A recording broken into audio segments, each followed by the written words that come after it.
We got Bucky Brooks joining us from NFL Network. Bucky, let's talk a little Baltimore offense versus Dallas defense. We're going to start with the guy that makes it all work, Lamar Jackson. He was the reigning MVP of the league last year, as we all know. But he seems to be a little less potent in 2020 than he was in 2019. His quarterback rating then was 113.3. This year it's 93.4. What do you think has been the biggest difference between Lamar Jackson last year and Lamar Jackson this year? There are a couple different things that are impacting Lamar Jackson.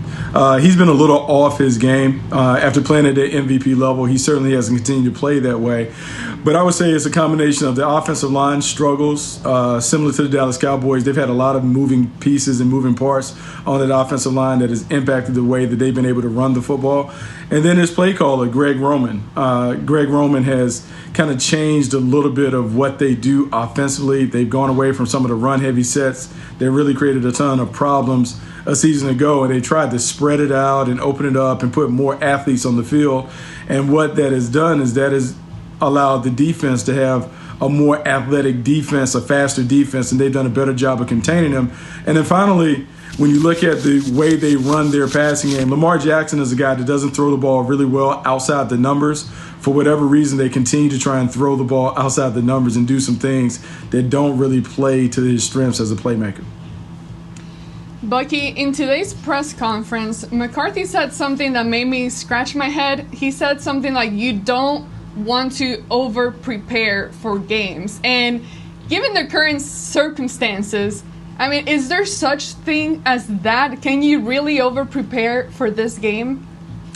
Yeah, I think what you try to guard against is when you have a lot of time leading up into a game, you don't want to over-prepare or kind of give your players too much information, because then what happens is a little paralysis by analysis. And so typically what you want to do is you want to keep things as close to your normal schedule as possible. And so the first couple of days may have been, let's just have regular practice. Let's just work on footwork and fundamentals and technique, and we'll slowly implement the game plan. Also, because the Ravens are playing today, you don't know who's going to be available. So you don't want to put a lot of energy and effort until you kind of figure out, okay, who are they going to have available? What will it look like? Because they really won't get a lot out of this game. RG3 is not going to play. And so the way they play against Pittsburgh, you just don't know. So you just want to kind of wait and see what it looks like coming out of this game, and then put together a game plan after that. That's why he doesn't want to over-prepare, because you don't want to waste a lot of time defending things that you won't ultimately see on game day.